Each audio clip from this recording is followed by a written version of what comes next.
Stravinsky's Rite of Spring.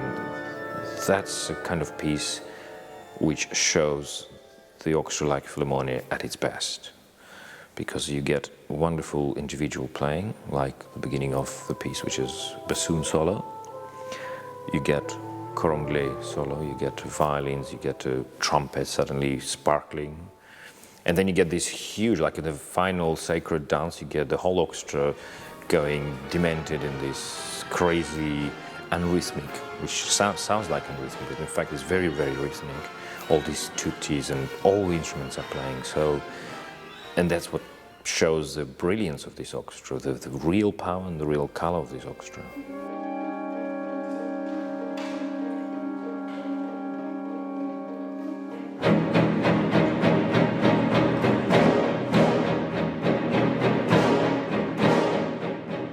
It's a challenge, it's not easy, but at the same time it has a familiarity to it which makes it easier to play.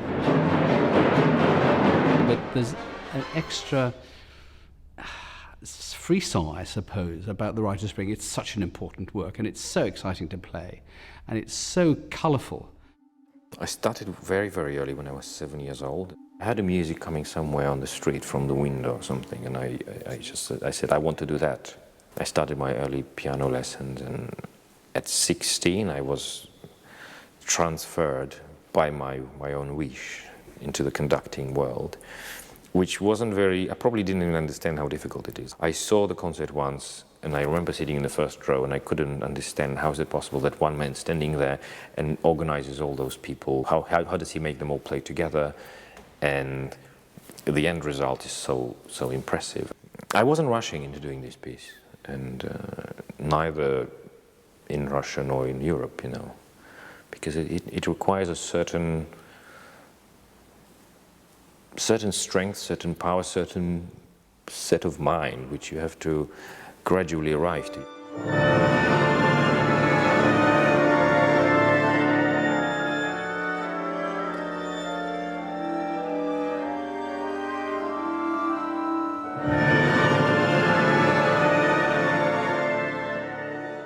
The details of this piece are very important. It's not, there is no one instrument which just is a part of the whole tutti or of the whole harmony. Every instrument plays its own significant role, either in character or in color or in harmony or in rhythm.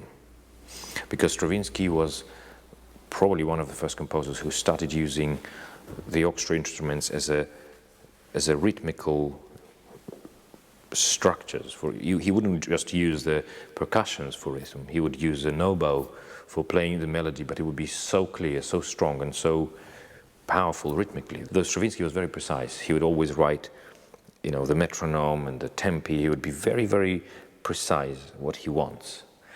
But, you know, being an artist, you always have to allow a little bit of not interpretation, but of your own feeling, you always color it with your own feeling. It is a mixture of everything.